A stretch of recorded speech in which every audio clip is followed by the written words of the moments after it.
Ipinahayag ni Pangulong Ferdinand Marcos Jr. na handa na ang Pilipinas na mamuno sa ASEAN sa taong 2026 na may focus sa mga konkretong hakbang na tunay na makikinabang ang mga mamamayan ng rehiyon. Sa ginanap na 47th ASEAN Summit sa Kuala Lumpur, Malaysia, binigyang diin ng Pangulo ang mahalagang papel ng ASEAN sa pagpapanatili ng kapayapaan, katatagan at kaunlaran sa Timog Silangang Asya.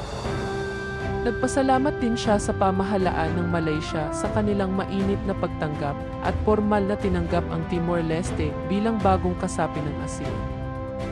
Muling pinagtibay ng Pangulo ang paninindigan ng Pilipinas sa ASEAN Centrality, UNCLOS at BBNJ Agreement bilang gabay sa mapayapang ugnayan at pangangalaga ng karagatan.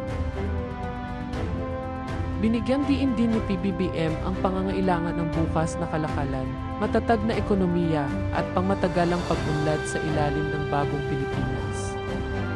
Habang papalapit ang ASEAN Chairmanship ng Pilipinas sa 2026, nananatiling tapat si Pangulong Marcos sa layuning magkaisa, umunlad at magtagumpay bilang isang rehiyon.